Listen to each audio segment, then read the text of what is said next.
Hi guys! So welcome to my channel, or welcome back.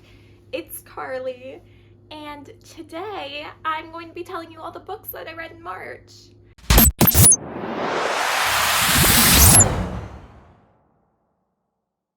It was a pretty decent reading month, I guess you could say. I ended up reading 5 books, 3 ebooks. Well, I say decent. I'm currently trying to get through my entire physical TBR.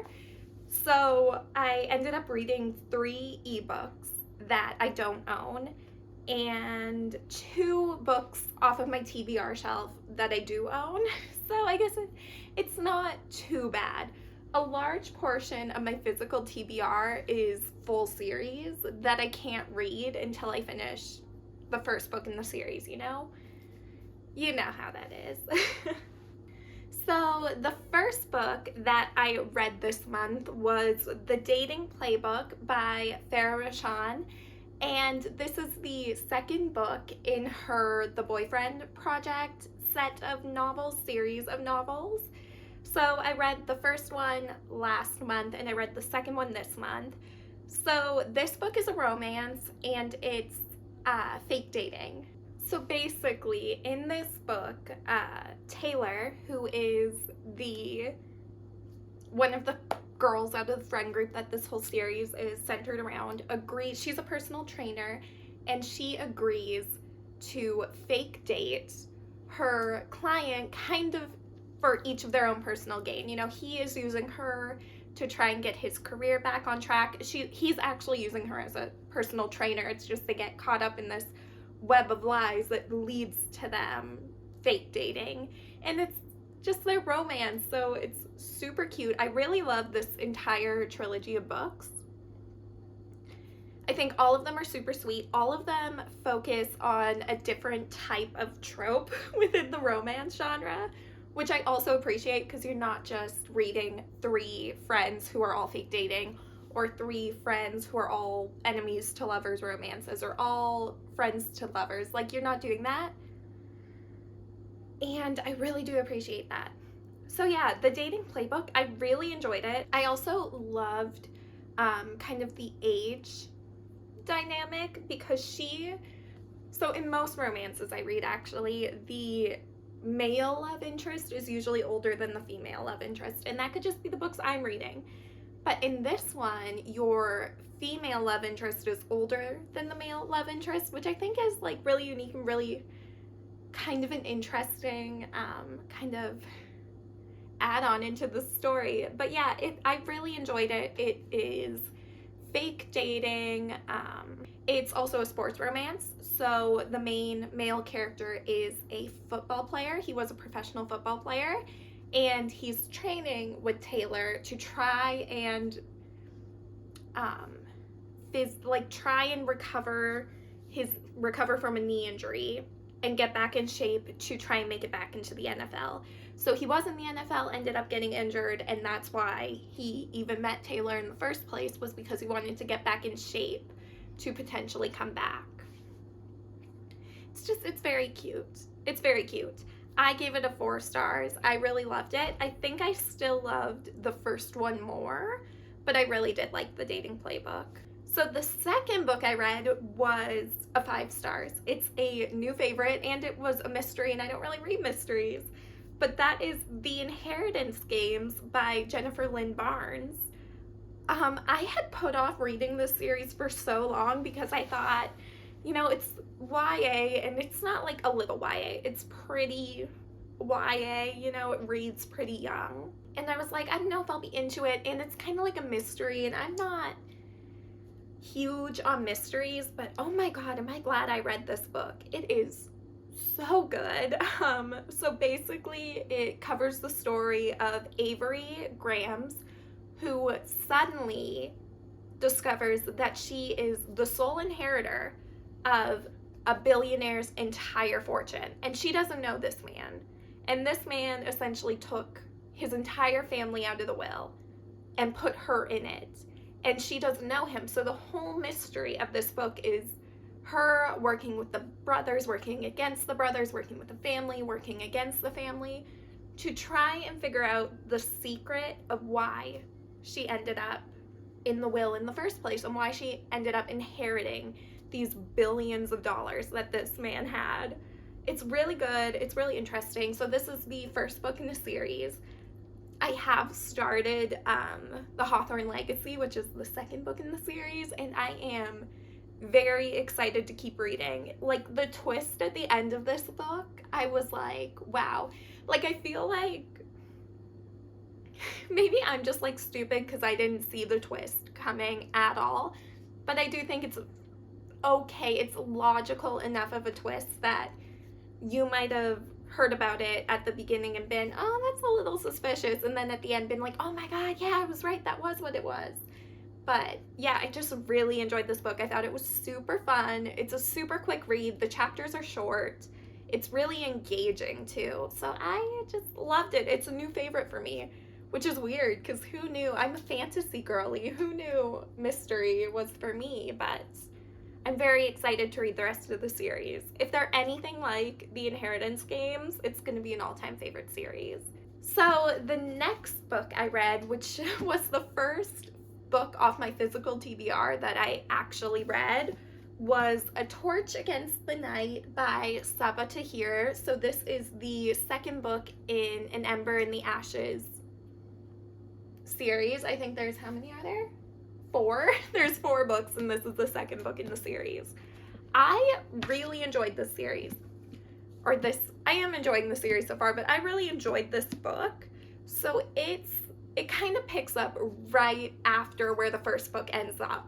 Like, you pick right up. There's no time jump, there's nothing. You pick it up, back up right away.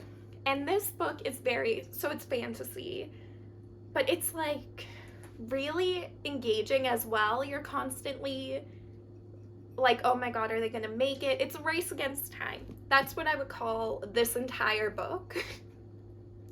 The main trope in this book is a race against time. Every character that you're following from their perspective, they are all racing against a certain time constraint that's been put on them. So they're all like in a race with time, and it's very good book.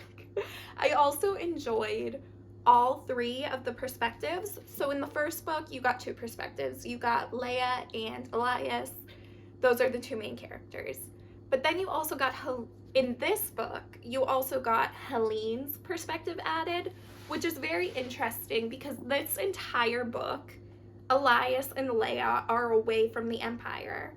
They don't necessarily know what's going on in the Empire, so the addition of Helene's perspective lets you know what's going on with the Empire.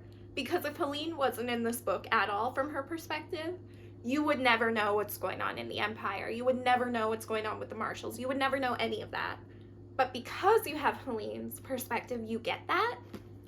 And I just thought it was really good. So I gave this 4 stars. I really liked it. You know, I honestly think this whole series for me will be 4 stars. Like, I can already see it, truly.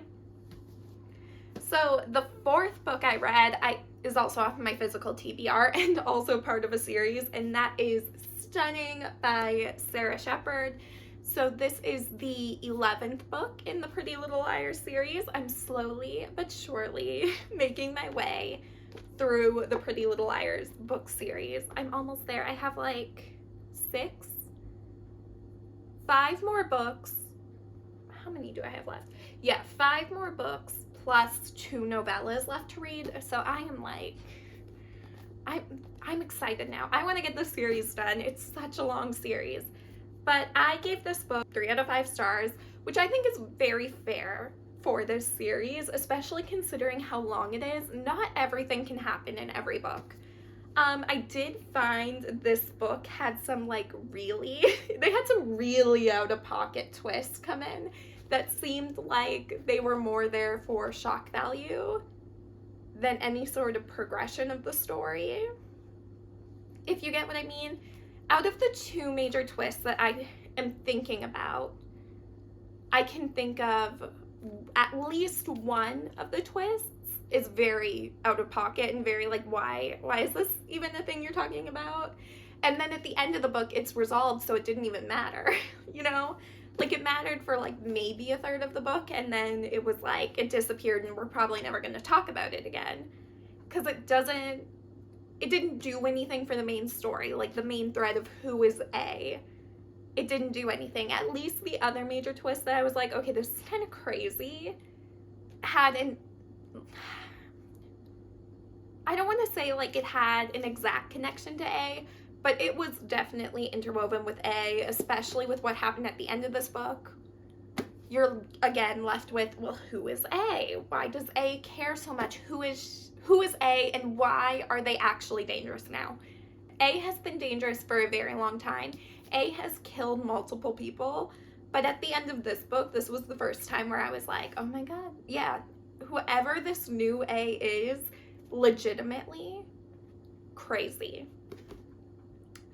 But yeah, I would say the main kind of plot of this book I did enjoy. For a while I was kind of like, I don't know if this really matters, but they did tie it in at the end. They made it make sense at the end, but also the series is so long, and I'm kind of at the point where I'm like, why is it so long? But I'll continue enjoying it, I guess, as long as these books continue to be shocking and engaging. They're also very short, and the chapters are short, and they switch perspectives every chapter, so you're never really bored in the series, but I would think you would become bored during a reread, because some of these books literally don't matter. But this isn't a review of the series. This is a review of Stunning. I gave it a 3. I did like it. It's not my favorite in the entire series, but it's very average. It's very average for the series. So 3 stars. And the last book I read this month is another ebook. I got it off Libby, like all my other ebooks. And that is The Hookup Plan by Farrah Rashan. So this is the 3rd and final book in the Boyfriend Project series. So this book is, I would say this book is, well, in the middle for me. I think I would go The Boyfriend Project at the top, The Hookup Plan, and then The Dating Playbook, I think, if I were to rank them as my favorites. But I gave this one a 4 stars. Again, I really liked it. And this book follows London, who is a doctor, so she's the final one in the series. It follows London and her romance with her ex-high school arch nemesis.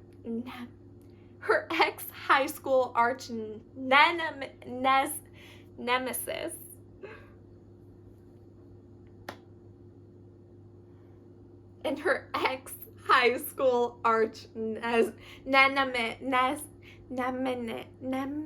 I can't say arch-nemesis. Is that how you say that word? Anyway, it's enemies to lovers. She ends up going to her high school reunion and meeting a guy from high school that she absolutely hated. They end up meeting at their high school reunion and hooking up because London is incredibly stressed from her job. She's a pediatric surgeon. Of course she's stressed from her job. So she decides to hook up with him, thinking, that's gone, and I hate him, and I never have to see him again. She shows up to work the next day, and her hospital is being audited because the owners of the hospital are thinking about selling. So they're doing an audit, and this guy that she absolutely hates from high school is the person running the audit. He is the guy who owns the audit company who is doing it, who is auditing her hospital and deciding what they can keep, what they can get rid of, who should stay, who should go, and how the money all flows throughout the hospital, right? And she hates it. So it's basically their story. They become hookup partners, but she is still convinced that's all it is. I will never fall in love with him. Of course. But it was really cute. It was I would say this one was less cute and more like heartwarming and sweet, because both characters, especially London, I would say out of all 3 of the friends, London, through this relationship in this story, grows the most. Like, her growth is like through the roof. She becomes like I don't want to say a completely different person by the end of the book, but like so much more tolerable. Like 30% into this book, I was like, I don't think I can deal with London. I was like, I might have to DNF this. I don't think I can deal with her for the whole book. She's very strong-willed. She's very stubborn. She's an overachiever. She's an overworker. All those sorts of things, which she still is by the end of the book. And she also becomes a lot more reasonable. She's not reasonable at the beginning of this book, but yeah, I really enjoyed it. I would say this is my second favorite to The Boyfriend Project. Actually, it's been a couple months since I read The Boyfriend Project though, so I'm like trying to remember if the feelings I had at the end of that book match the feelings at the end of this book. And I don't know. But I will say what I do love about this series is that even though it's 3 individual romances, through all 3 books, you still have this common thread of friendship between these 3 girls. So you could be reading The Hookup Plan and it calls back to something in the first book, which it did. It called back to what Samia's boyfriend does for a living. Or it calls back to Taylor going back to school. It's like, I really enjoy that we still get to see a little bit of the other girls' stories continuing through the other characters' books. I really enjoyed it. I thought it was a good series. I would recommend it. I think it's an underrated series. TBA. So that was everything I read in May. Overall, a pretty decent reading month. I do just want to like start focusing more on reading the books I have physically because books in Canada are so expensive. Yeah, so I'm just trying to work through, and I want to work through this year. I would like to read majority of my physical TBR. Like I really do, because I either want to read these books or get rid of the ones I'm never going to read. That is the project for this year. But yeah, I hope you guys enjoyed this video. I hope you guys all had amazing reading months. And I will see you in the next one. Thanks for watching. Bye!